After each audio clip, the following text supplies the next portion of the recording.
Dear students, welcome to my online class presentation, and this class is for the honors second year students. At first, I would like to introduce myself. I am Polirani Shaham, Assistant Professor, Ananda Mohan College. My today's session is about restoration period, and from this session you will learn the duration of the age, the political and social background of the restoration period, and the literary characteristics of this age, and learn about some prominent writer of the age and the new form of this period. And my dear students, how are you? I think all of you are safe and staying at home.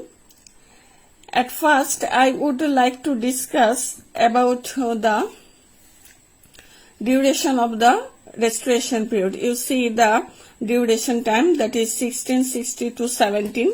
The period from 1660 to 17 is known as restoration period, and this age starts from the second half of the 17th century. And the another important thing is this age is also known as the age of the Dryden. And the name, this restoration is most important here. The name restoration comes from the crowning of the second Charles, which marks the restore of the traditional English form of government.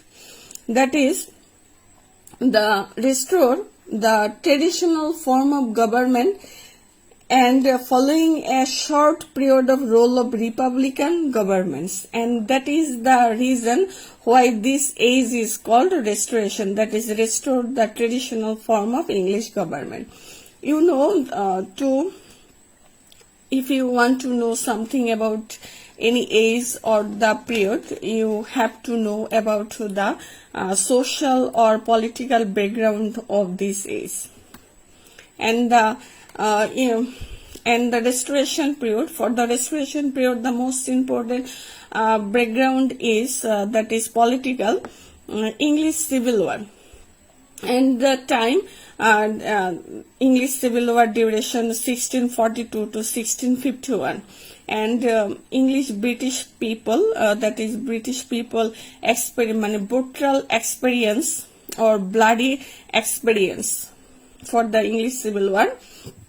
The division between traditional form of government and republican form of government led to the English Civil War.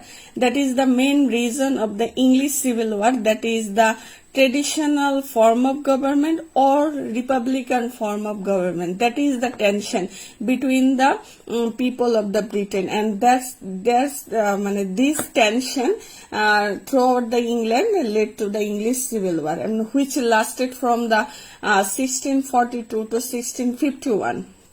And it was one particularly brutal experience for many British people. The second age, that is year, is most important, that is 1649, beheading Charles, first Charles. The war, the English Civil War culminated with the beheading of the first Charles. And second year is, that is 1649 to 1659. This time various forms of republican government ruled Britain, and the Oliver Cromwell is one of the well-known figure in this contest. That is, he is the political figure of the republican government that ruled the Britain. And the another important year is 1660, that is second Charles became the king. And by whenever second Charles became king and restored the traditional form of government, and thus this is the reason this age is called as the restoration period, that is the restore the traditional form of the government by the second Charles. And another year is 1685. Second Charles died, and his brother second James became king. And that is his brother second James took over the throne. Second Charles died in 1685, that is 1662 to 1685, that is that time second Charles ruled England, and after his death his brother second James became king in 1685. Another year is 1688. Third William removed second James, and this act is known as in the history and the glorious revolution, because in comparison to the English Civil War, this transfer of power was not so much bloody. So this transfer of power is known as the glorious revolution, that is occurred in 1688. Then 1688 to 1702, where Third William and Anne ruled to the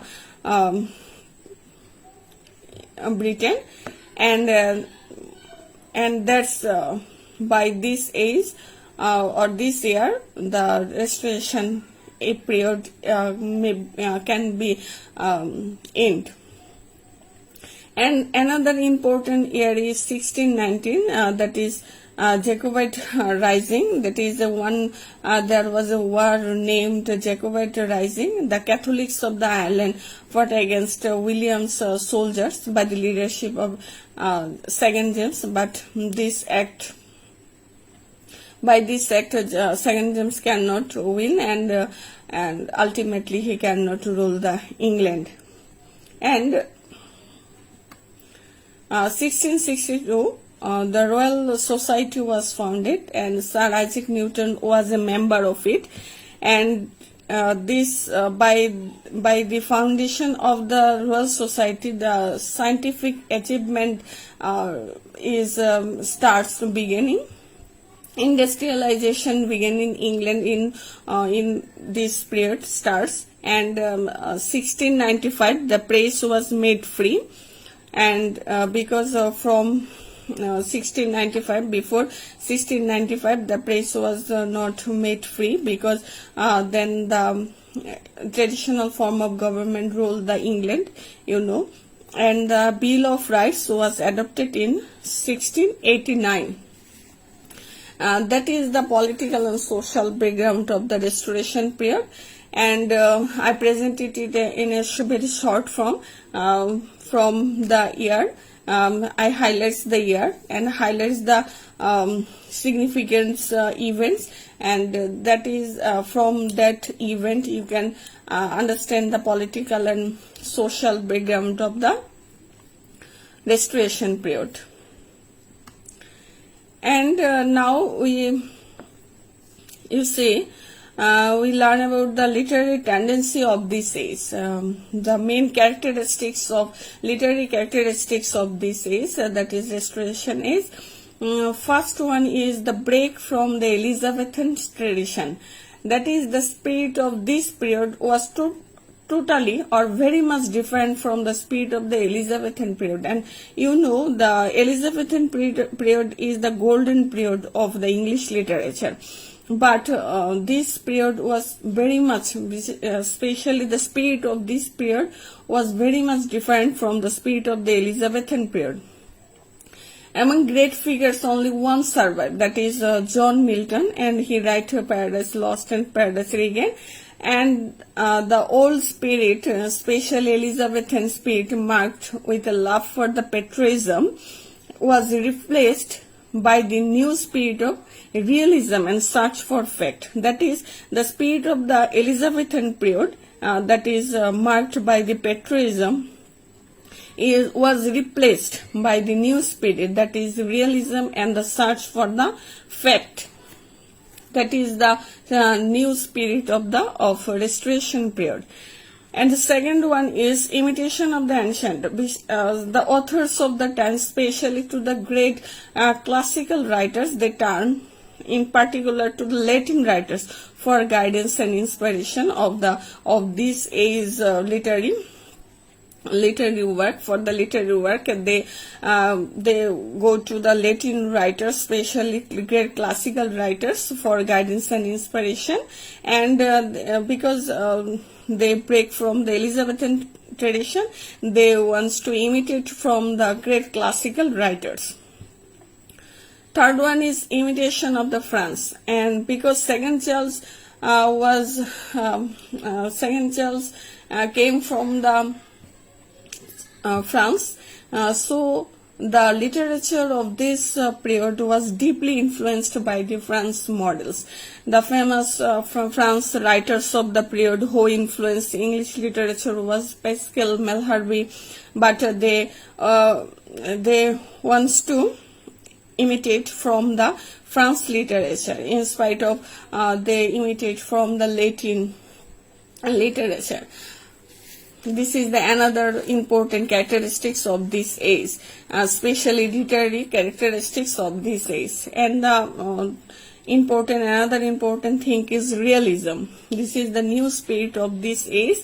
Another important tendency is realism.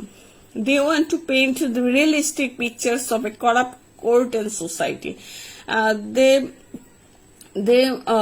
shows their they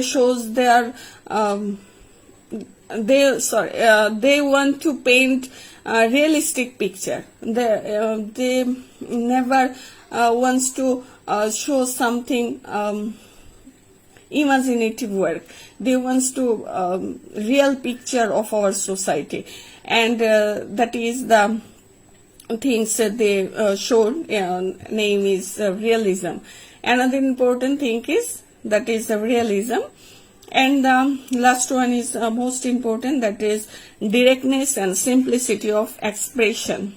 They use very short, clean-cut sentence without an unnecessary word.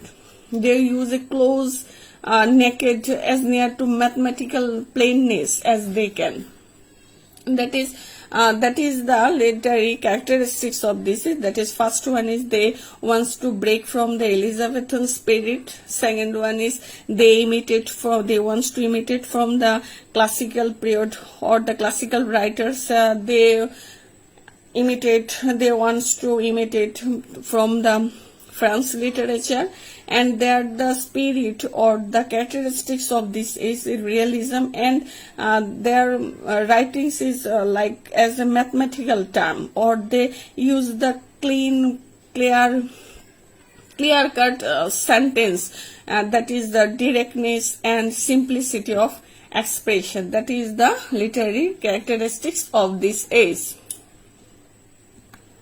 Top authors of this age: John Dryden. In my former time, I say that this age is also called the age of the John Dryden, and this John Dryden, All for Love, is most important or very much significant in the literary work. William Congreve, he developed a new kind of a drama, that is comedy of manners, The Way of the World.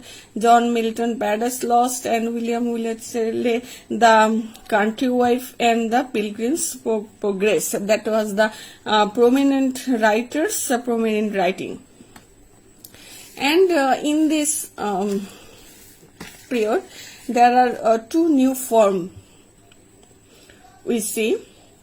That is, the most one is the heroic couplet. There was in poetry, especially in poetry, developed a new kind of verse, that is the heroic couplet, and it developed by John Dryden.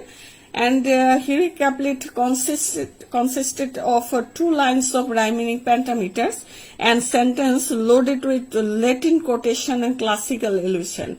And in drama, they are produce a new type of drama that called the heroic play, which is represented by the John Dryden's tyrannic love.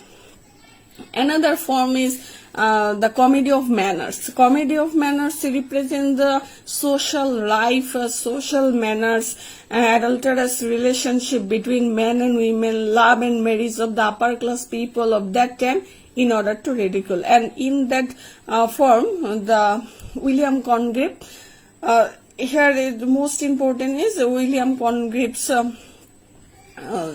new model type of drama, that is the way of the world, and this new form is the comedy of manners, and the heroic couplet, and the another form is the heroic play. And that's all. Thanks to all. Thank you. Have a nice day.